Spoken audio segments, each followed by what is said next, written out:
verset 1. Exode 7 au verset 1. L'Éternel dit à Moïse, vois, je te fais Dieu pour Aaron, et Aaron, ton frère, sera ton prophète.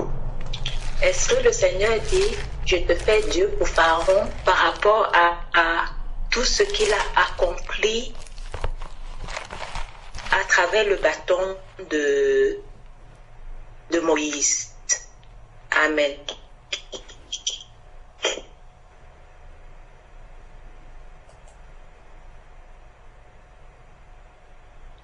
Ma sœur, tu peux recommuniquer le passage, s'il te plaît? Exode.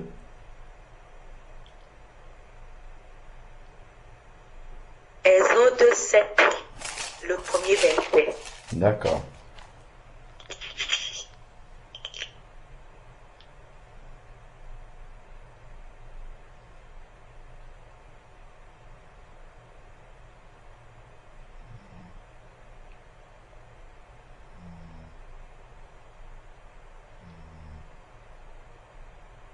Et ce qui vraiment attire mon attention, c'est que Dieu, on a écrit comme Dieu en majuscule. Donc ce n'est pas Dieu avec un D minuscule, c'est vraiment un Dieu avec des majuscules. Amen.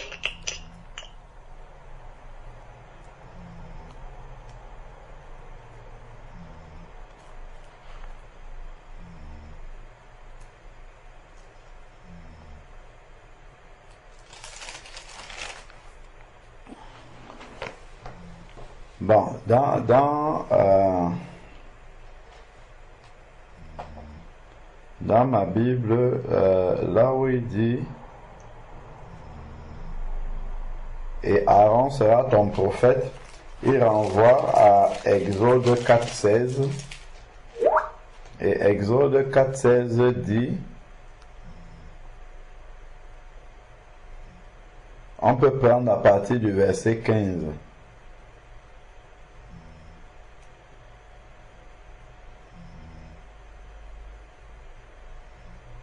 Tu lui parleras et tu mettras ses paroles dans sa bouche et moi, je serai avec ta bouche. Est-ce que tu comprends, ma sœur? Il dit, et moi, je serai avec ta bouche et avec sa bouche et je vous enseignerai ce que vous aurez à faire. Il parlera pour toi au peuple, il te servira de bouche et tu tiendras pour lui la place de Dieu également.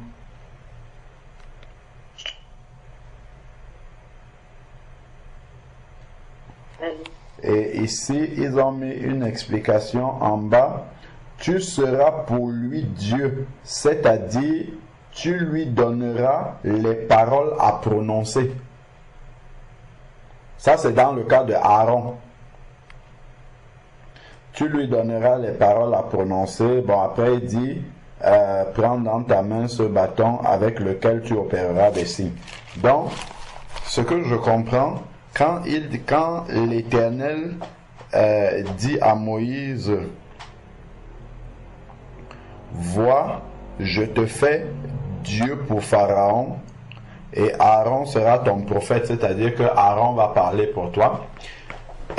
C'est que le Seigneur investit Moïse de sa propre autorité. C'est-à-dire que pour Pharaon, Moïse est, on peut dire, l'incarnation de Dieu devant lui. C'est-à-dire, Dieu va lui communiquer toute sa volonté concernant Pharaon. Dieu va lui communiquer toutes les paroles de Dieu pour Pharaon. C'est-à-dire que quand Moïse va se placer devant Pharaon, c'est comme si c'est Dieu qui était là. Si Moïse commande la mort de Pharaon intervient immédiatement parce que c'est Dieu qui va communiquer ça immédiatement par Moïse. Le Seigneur utilise une expression similaire avec nous également. dans la Nouvelle Alliance.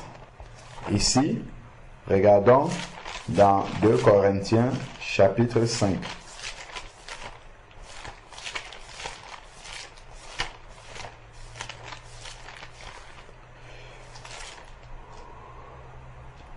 « 2 Corinthiens chapitre 5 »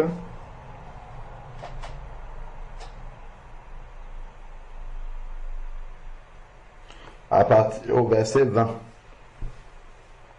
Nous sommes donc ambassadeurs pour Christ, comme si Dieu exhortait par nous. Nous vous en supplions au nom de Jésus, soyez réconciliés avec Dieu.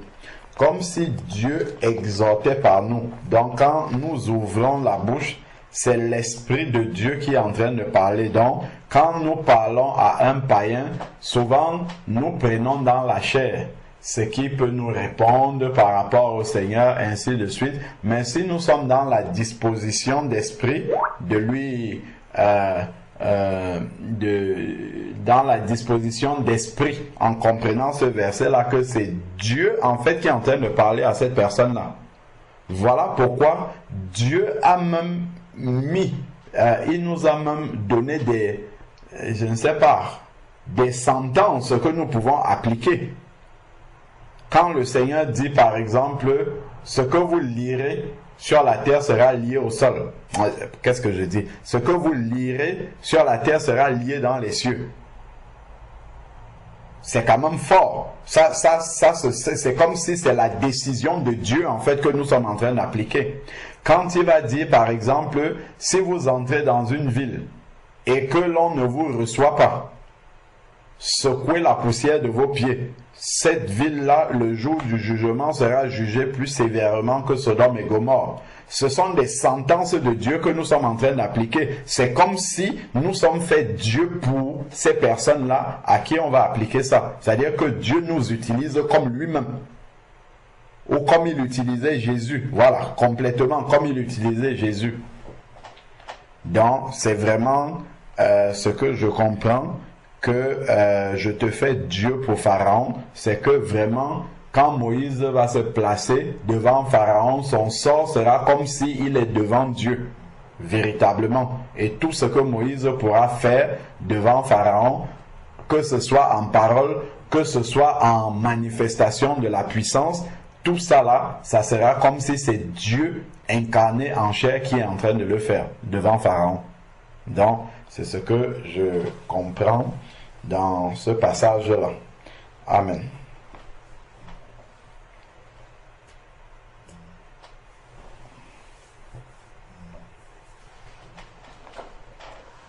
Amen. Amen. Amen. Et je vais encore appuyer ce que le frère était en train de dire. Vraiment, gloire au Seigneur. Parce que quand on regarde un peu, regardons un peu Exode 7 en question. Il y a une expression qui va être utilisée par la suite. Il y a une expression qui va être utilisée. C'est lorsque... Voilà. Exode chapitre 8, verset 15. Dans Exode chapitre 8, verset 15. Je regarde. Il est dit, et les magiciens dirent à Pharaon, c'est le doigt de Dieu. Le cœur de Pharaon s'endurcit et il n'écouta point Moïse et Aaron selon ce que l'Éternel avait dit. Donc ici on voit le doigt de Dieu. Et je me rappelle lorsque le Seigneur avait écrit la table des lois, c'était avec... Est-ce que quelqu'un se rappelle? Je voudrais arriver quelque part.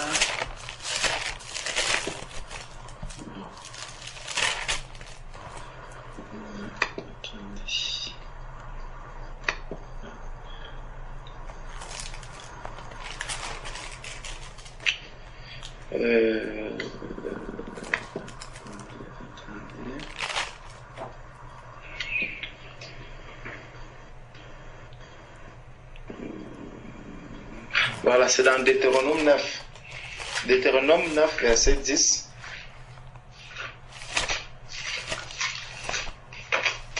On retrouve encore cette expression du doigt de Dieu. Deutéronome 9, verset 10 nous dit: Et l'Éternel me donna les deux tables.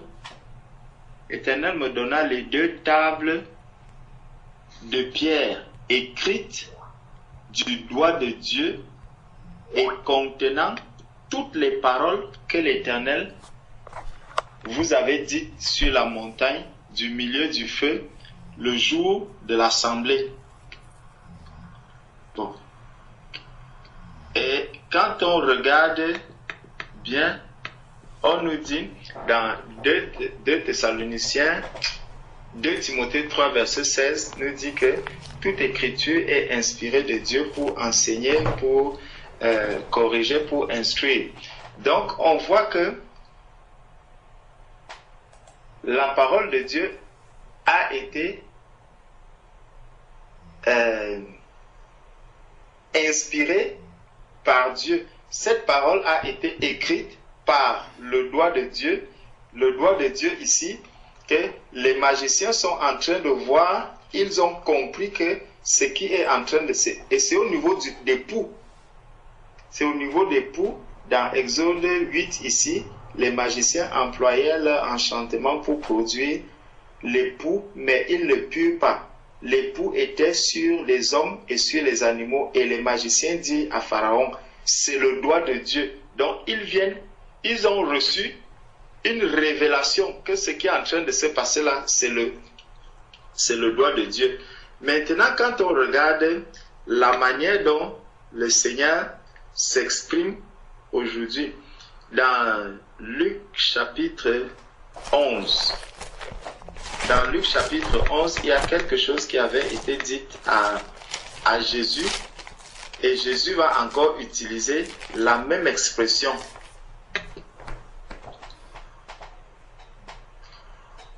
Et si, Luc chapitre 11, à partir du verset 19, et si moi je chasse les démons par Belzébul, vos fils, par qui les chassent-ils? C'est pourquoi ils seront eux-mêmes vos juges. Mais si c'est par le doigt de Dieu que je chasse les démons, le royaume de Dieu est donc venu vers vous. Le royaume de Dieu est donc venu vers vous. Lorsqu'un homme fort est bien armé, bon. Donc il y a quelque chose, un message que le Seigneur est en train de leur donner concernant ce royaume, concernant l'expression le doigt de Dieu. À voir. Maintenant, quand on regarde la manière dont le frère expliquait, dans Acte 5, allons voir ce qui s'est passé là-bas. Dans Acte 5, mais un homme nommé Ananias, avec Saphira, sa femme, vendit une propriété et retint une partie du prix. Sa femme le sachant, puis il apporta le reste et le déposa aux pieds des apôtres. Voici. Pierre lui dit, Ananias, pourquoi Satan a-t-il rempli ton cœur au point que tu mentes au Saint-Esprit? Pourtant, c'est Pierre qui est en train de parler. Mais là, on voit qu'il y a juste l'homme, Pierre, mais en réalité, c'est l'Esprit qui est en train de parler en utilisant juste la bouche de Pierre. Comme le frère nous disait tout à l'heure, que comme si Dieu exhortait par nous, en réalité, quand Pierre donne une sentence, quand la bouche de Pierre s'ouvre ici, c'est le Saint-Esprit qui est en train de parler par Pierre. Et Pierre nous révèle bien cela ici. Il dit, et que tu aies retenu une partie du prix du champ. S'il n'eût pas été vendu, ne te restait-il pas et après qu'il ait été vendu, le prix n'était-il pas à ta disposition? Comment as-tu pu mettre en ton cœur un pareil dessein? Ce n'est pas à des hommes que tu as menti, mais à Dieu. Donc, quand Saphira et Ananias sont en train de mentir, l'Esprit lui dit que c'est à Dieu que tu es en train de mentir. Pourtant, c'est Pierre qui est assis. C'est Pierre qui est assis. Ananias, entendant ces paroles, tomba et expira. Il n'y a que Dieu, Dieu qui détient le souffle de vie de tout être humain. C'est lui qui peut le retirer quand il veut. Donc, c'est vraiment pour nous montrer que lorsque le Seigneur dit quelque chose, vraiment c'est pour ça que nous devons aussi faire attention à nous-mêmes. Parce que Pierre, je ne sais pas dans quel état Pierre était lorsqu'il était en train de vivre ceci. Si lui-même était même pleinement conscient de ce qui était en train de se passer, je ne sais pas. Ça nous montre vraiment que les paroles qui sortent de nos bouches, vraiment on doit beaucoup veiller à ces paroles. On doit faire très très très attention. Mais je ne sais pas si Pierre pouvait même pas parler.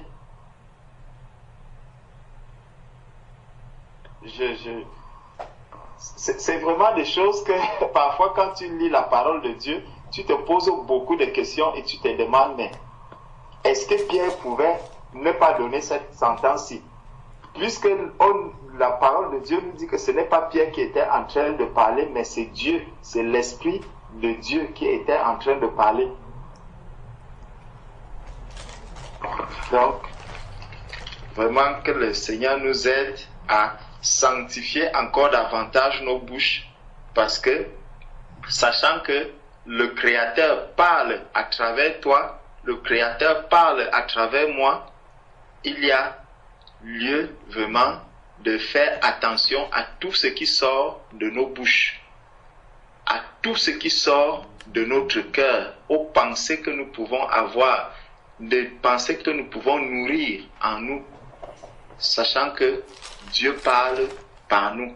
Donc, la Bible nous dit que c'est de l'abondance du cœur que la bouche va parler. Donc, lorsque une parole va sortir de la bouche, le Seigneur est venu remplir le cœur de Pierre, vraiment, de toutes ces paroles qui doivent sortir. Si dans ton cœur, il n'avait pas trouvé la place pour s'exprimer, si dans son cœur, il n'y avait pas cette ouverture pour parler de la part de Dieu, je me demande si ce qui était en train de se passer là, se serait passé. Donc vraiment, que le Seigneur nous aide à veiller sur nos voix, à veiller sur nos paroles. Amen. Gloire au Seigneur. Amen. Et mon frère, quand tu parlais de ça, il y a un verset qui m'est venu. Ne savez-vous pas que votre corps est le temple du Saint-Esprit qui est en vous et que l'Esprit de Dieu habite en vous? Donc, oui, bon, je ne sais pas si j'enseigne et pardonnez-moi. Donc, Pierre qui parle, c'est comme il est habité par le Saint-Esprit, donc c'est vraiment Dieu.